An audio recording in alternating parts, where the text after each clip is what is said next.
আসসালামু আলাইকুম। অবিরাম বাংলার সংবাদে সবাইকে স্বাগত জানাচ্ছি। আমি নাইম ফাথুম মুবিন। শুরুতে বিআরবি কেবলস সংবাদ শিরোনাম। অবশেষে সব বিভ্রান্তির অবসান।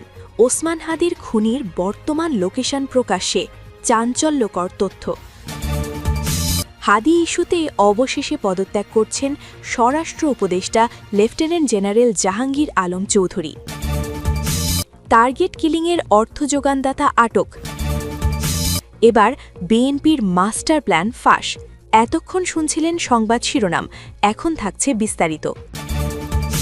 একটি হত্যাকাণ্ড, একটি লাশ, কিন্তু সেই লাশের খুনিকে খুঁজতে গিয়ে আজ পুরো জাতি তিনটি ভাগে বিভক্ত। এ যেন কেঁচো খুঁড়তে গিয়ে সাপ বেরিয়ে আসার গল্প।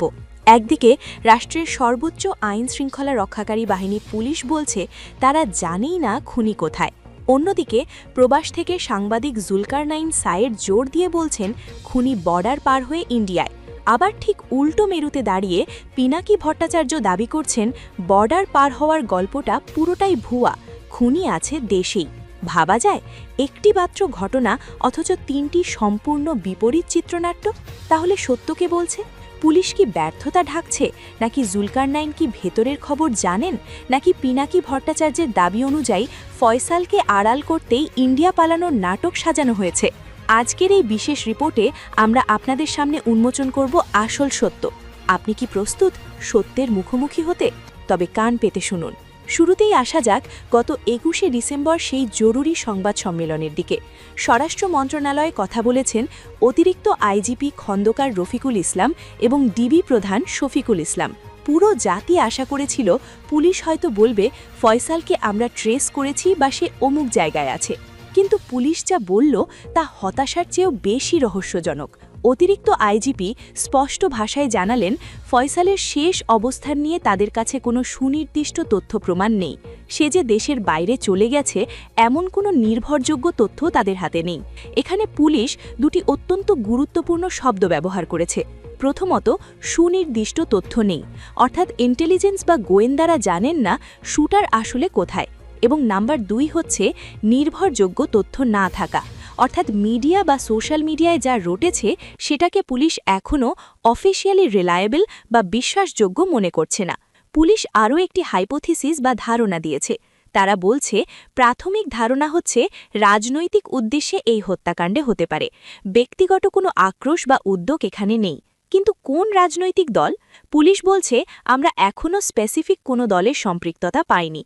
পুলিশের এই বক্তব্য কি তাদের অসহায়ত্ব প্রমাণ করে, নাকি এটি তাদের কোনো কৌশল? অপারেশন ডেভিল হান্ট ফেজ 2 চলছে, কিন্তু রেজাল্ট শূন্য। পুলিশ যখন বলে সে বিদেশে গেছে কিনা আমরা জানি না, তখন সাধারণ মানুষের মনে প্রশ্ন জাগে, তবে কি বর্ডার ও ইমিগ্রেশন সিস্টেম পুরোপুরি কোলাপস করেছে, নাকি পুলিশ জেনেও কৌশলগত কারণে চুপ আছে? এবার মুদ্রার উল্টো পিঠ দেখা যাক। পুলিশ যখন বলছে তথ্য নেই, তখন জুলকারনাইন সাইড দিচ্ছেন সম্পূর্ণ ভিন্ন তথ্য। তিনি পুলিশের বক্তব্যকে সরাসরি চ্যালেঞ্জ করেছেন।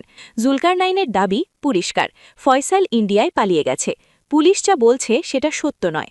তিনি শুধু পালিয়ে যাওয়ার খবরেই থামেননি, তিনি ভবিষ্যৎবাণী করেছেন সামনে কি হতে যাচ্ছে। তার মতে ফয়সালকে ভারত থেকে পুশব্যাক করা হবে, অর্থাৎ জোর করে আবার ভারত থেকে বাংলাদেশে তাকে ফেরত আনা হবে। জুলকারনাইন লিখেছেন সর্বশেষ অবস্থা নিশ্চিত হওয়া যাবে ভারত থেকে পুশব্যাক করানোর পরে। তখন সেটাকে নিয়ে আরেকটা হইচই ওঠানো হবে যে সেখানে বিশেষ কোনো সংস্থা জড়িত। পরিস্থিতি আরও ঘোলাটে করার ১৬ কলা পূর্ণ হবে। জুলকারনাইনের এই থিওরি অত্যন্ত ইন্টারেস্টিং। তিনি বোঝাতে চাইছেন ফয়সালকে নিরাপদে পার করে দেওয়া হয়েছে যাতে পরবর্তীতে তাকে বর্ডার দিয়ে আবার বাংলাদেশে ফেরত আনানো যায় এবং দেখানো যায় যে দেখুন আমরা ওকে এখন ধরেছি এবং এর মাধ্যমে দেশের কোনো বিশেষ সংস্থা বা এজেন্সিকে বিতর্কে জড়ানো সম্ভব।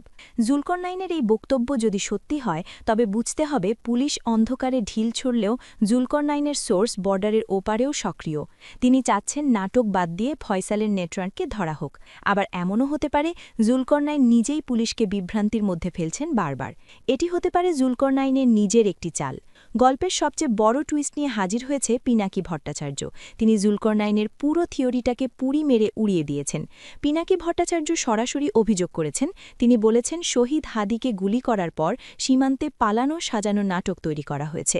আড়ালেই রইল সেই প্রকৃত শুটার। পিনাকির যুক্তি খুবই ধারালো। তিনি বলছেন ফয়সাল এখনও দেশেই আছে, যেন তাকে ধরা না হয় সেটা নিশ্চিত করতেই জুলকরনাইন সায়ের মিথ্যা প্রোপাগান্ডা ছড়িয়ে পুলিশ এবং জাতিকে নিরুৎসাহিত করছেন। লক্ষ্য করুন, পিনাকি ভট্টাচার্য এখানে জুলকরনাইনকে অভিযুক্ত করছেন। তিনি বলছেন হালুয়াঘাট সীমান্ত দিয়ে পালানোর গল্পটা একটা ডিস্ট্র্যাকশন বা মনোযোগ সরানোর কৌশল। সবাই যখন বর্ডারের দিকে তাকিয়ে থাকবে, ইন্ডিয়া নিয়ে ব্যস্ত থাকবে, তখন আসলে ফয়সাল দেশের ভিতরেই নিরাপদে লুকিয়ে থাকবে। পিনাকির মতে জুলকরনাইনের এই ইন্ডিয়া পালানোর গল্প আসলে পুলিশকে অলস করে দিচ্ছে। পুলিশ ভাবছে আসামি তো ইন্ডিয়ায়, আমাদের আর কি করার আছে। পিনাকি বলতে চাইছেন ফয়সাল দেশেই আছে, তাকে খুঁজলেই পাওয়া যাবে। প্রিয় দর্শক, আমরা এখন এক অদ্ভুত গোলক ধাঁধায়। পুলিশ জানে না ফয়সাল কোথায়, জুলকরনাইন বলছেন ফয়সাল ইন্ডিয়ায় এবং তাকে নিয়ে নাটক হবে। পিনাকি বলছেন ফয়সাল দেশেই আছে এবং জুলকরনাইন মিথ্যা কথা বলছেন। তাহলে আসল সত্য কি? যদি ফয়সাল ইন্ডিয়ায় থাকে তাহলে পিনাকি কেন এত কনফিডেন্টলি বলছেন সে দেশেই আছে? আর যদি ফয়সাল দেশেই থাকে তাহলে জুলকরনাইন কেন তাকে ইন্ডিয়ায় পাঠাতে চাইছেন? আর পুলিশ, তারা কি সত্যিই কিছু জানে না, নাকি তারা এই দুই ইনফ্লুয়েন্সারের তথ্যের মাঝখানে কনফিউজ? গুঞ্জনটা শুরু থেকেই ছিল। অবশেষে ওসমান হাদি হত্যার পেছনে মির্জা আব্বাসের নামটা জড়িয়েই গেল। ঢাকা ব্যাংকে ওসমান হাদির খুনির অস্বাভাবিক লেনদেনের খবর সামনে আসায় বিষয়টি নিয়ে হচ্ছে চুলচেরা বিশ্লেষণ। এই ঢাকা ব্যাংকের মালিকানা মির্জা আব্বাসের। সেই ব্যাংকেই শুটার ফয়সালের অ্যাকাউন্টে ১২৭ কোটি টাকার লেনদেন হয়েছে। মির্জা আব্বাসের বিরুদ্ধে শুরুর দিকে অনেকের সন্দেহের তীর ছিল, কারণ আব্বাসী ঢাকা ৮ আসনে হাদির সবচেয়ে বড় প্রতিপক্ষ ছিলেন। কিন্তু হাদির খুনিরা ভারত পালিয়ে গেছে এমন গুজব ছড়িয়ে ঘটনা উল্টো দিকে প্রবাহিত করার চেষ্টা হয়েছে বলে বলা হচ্ছে। এর পেছনে বিএনপিপন্থী সাংবাদিক জুলকরনাইন সায়েরের সম্পৃক্ততা সামনে আসছে। মূলত সায়েরই হাদির খুনি ভারত পালিয়েছে বলে তথ্য দিয়েছিল, কিন্তু পরে জানা গেছে ভারতে পালানোর কোনো সুনির্দিষ্ট তথ্য নেই। মূলত সেই ঘটনার মাধ্যমে মির্জা আব্বাসের থেকে সন্দেহের তীর সরিয়ে দেওয়া হয়। এদিকে ওমর আমিন নামের অ্যাক্টিভিস্টের ফেসবুক স্ট্যাটাস নিয়ে তৈরি হয়েছে আরেক ধূম্রজাল। আমিন তার এক ফেসবুক পোস্টে লিখেছে, সম্ভবত ফেসে যাচ্ছে মির্জা আব্বাস। তার ভাষায় যা শোনা যাচ্ছে, যদি সত্যি হয় তবে মির্জা আব্বাসের রাজনৈতিক ক্যারিয়ার তবে এখানেই শেষ। হদির খুনি সম্ভবত দেশেই আছে। আওয়ামী লীগের কাঁধে ভর করে নিজের পথের কাঁটা দ্রুত সরাতে গিয়ে সম্ভবত ফেসে যাচ্ছে বিএনপি নেতা মির্জা আব্বাস। আব্বাসই বা কেন প্রথমে হাসপাতালে গেল, আবার হাদির জানাজায় অনুপস্থিত মির্জা আব্বাস? ওসমান হাদি ছিল মির্জা আব্বাসেরই প্রধান প্রতিদ্বন্দ্বী ঢাকা ৮ আসন নিয়ে। ভারতে পালিয়ে যাওয়ার মিথ্যা নাটক সাজিয়ে মানুষের দৃষ্টি ভিন্ন খাতে নেওয়ার কৌশলটাই সন্দেহকে দ্রুত ঘনীভূত করেছে। কোনো রাঘব বোয়াল নেপথ্যে না থাকলে চেকগুলো তদন্ত করলে বের হয়ে আসবে আসল সত্য। আব্বাস ফেসে গেলে পরিস্থিতি ভয়াবহ রূপ নেবে।